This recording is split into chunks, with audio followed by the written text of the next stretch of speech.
faire un petit point sur l'effectif, il n'y a pas de... Non, effectif, tout le monde va bien, tout le monde s'est entraîné. Non, il n'y a pas de souci particulier. On parlait de l'entame tout à l'heure contre Rueil.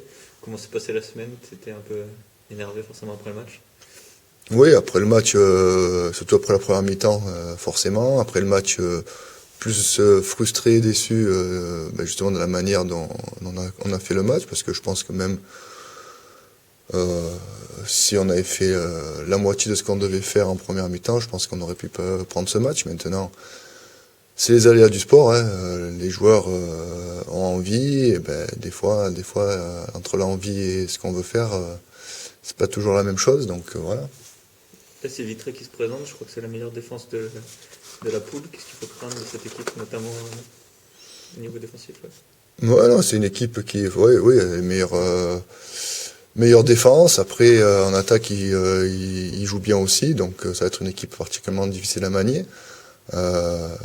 Maintenant, on connaît leurs points forts. On sait qu'ils ont un jeu qui est pas mal basé sur le pick and roll et qui joue très très bien le pick and roll. Donc, si on défend pas bien là-dedans, on va ramasser.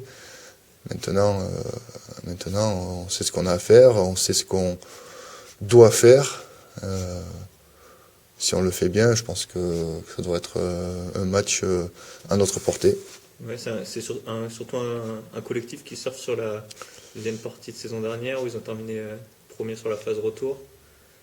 Ouais, mais c'est quand même une équipe qui a été beaucoup remaniée, donc qui a presque rien à voir avec l'équipe de la saison dernière, contrairement un peu à nous, on a 70% de l'équipe de la saison dernière. Donc voilà, ils sont sur une bonne dynamique comme nous. Ils arrivent ici sans pression, ils jouent à l'extérieur, donc ça va être assez difficile. Ouais. Justement, c'est une équipe qui à l'extérieur marche un peu moins bien qu'à domicile depuis le début de la saison. Ils ont leur un banc assez limité. Ils ont leur meneur qui est blessé, Bejovic. Oui, il a joué un petit peu le dernier match, je crois. Il a joué 3-4 minutes, je crois, le dernier match. Ouais, il sera forcément un peu en manque de rythme, en tout cas, si jamais.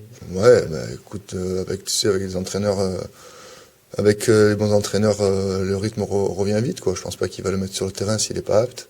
Donc voilà, ça fera une rotation de plus et un joueur qui joue bien les pick and roll en plus. Ouais. Qui d'autre joue bien les pick and roll, les deux meneurs, non? C'est qui les deux? Ouais, il y a les deux meneurs, il y a Belkessa qui joue, qui est M2-1, donc voilà, ça joue bien. Et je pense qu'ils travaillent beaucoup là-dessus parce que vu comme ils trouvent les solutions, je pense que tout ça c'est bien travaillé. C'est son style, ça. Quand tu disais l'équipe a été remaniée, mais il jouait comme ça l'an dernier là, avec Djurdjevic déjà, par rapport à ce que tu te rappelles du match retour l'an dernier. Peut-être un petit peu moins parce qu'ils avaient un gars comme Brown l'année dernière qui prenait beaucoup les ballons et qui jouait beaucoup plus, alors que là c'est plus une équipe qui joue sur le collectif. Ouais, donc il a quand même s'adapté par rapport à son effectif. Ce qui est logique. Je pense c'est ce qu'il voulait. Donc oui. voilà. Donc l'année dernière il a pris l'équipe en cours et il a peut-être pas fait ce qu'il a voulu. Là cette année il a certainement recruté les joueurs qu'il voulait.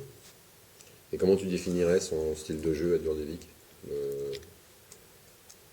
Écoute, je pense que c'est un jeu discipliné avec de l'intensité des deux côtés du terrain et de la rigueur. C'est assez le basket un petit peu Yougo, donc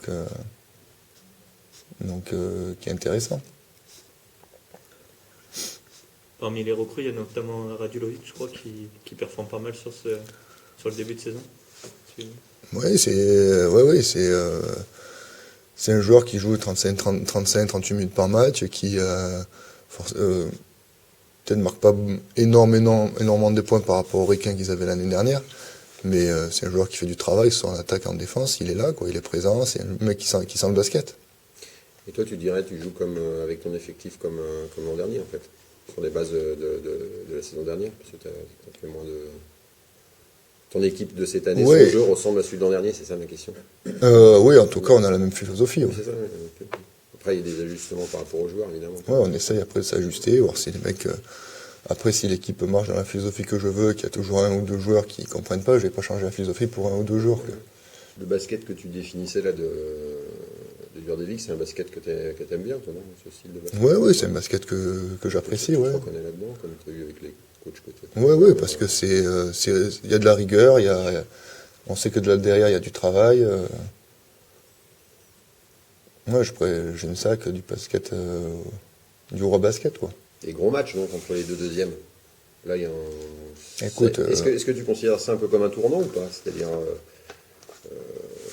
bah, oui, il y en a un qui va rester deuxième et l'autre c'est ce que je disais tout à l'heure, il va se retrouver avec d'autres équipes derrière. Tournant, j'en sais rien. De toute façon, il faut gagner les matchs pour rester en haut. Et donc voilà, tous les matchs sont importants. Après, dire qu'aujourd'hui, on n'est pas dans des situations où on a des matchs charnières, comme l'année dernière, à une époque où vraiment. Pas déjà, quoi.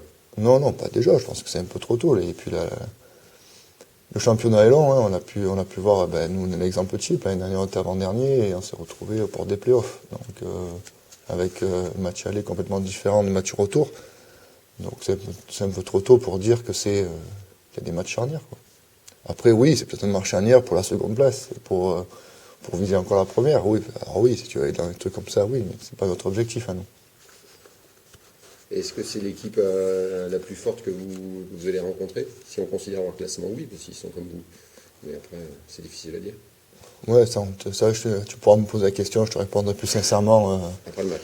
Non, à la fin des matchs retour. Allez, pardon. À la fin du match, quand tu auras vu tout le monde. C'est ça? Voilà. Ah, mais s'ils sont là, ça veut dire que c'est forcément une... Bah oui, forcément, s'ils sont là, c'est pas par magie, donc c'est qu'ils travaillent, c'est qu'ils font ce qu'il y a à faire sur le terrain.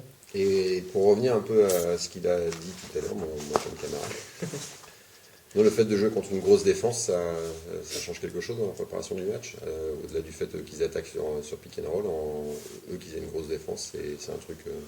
Ben non, mais il faudra juste être plus rigoureux, faire les choses entièrement, pas à moitié, et voilà, et puis mettre du rythme.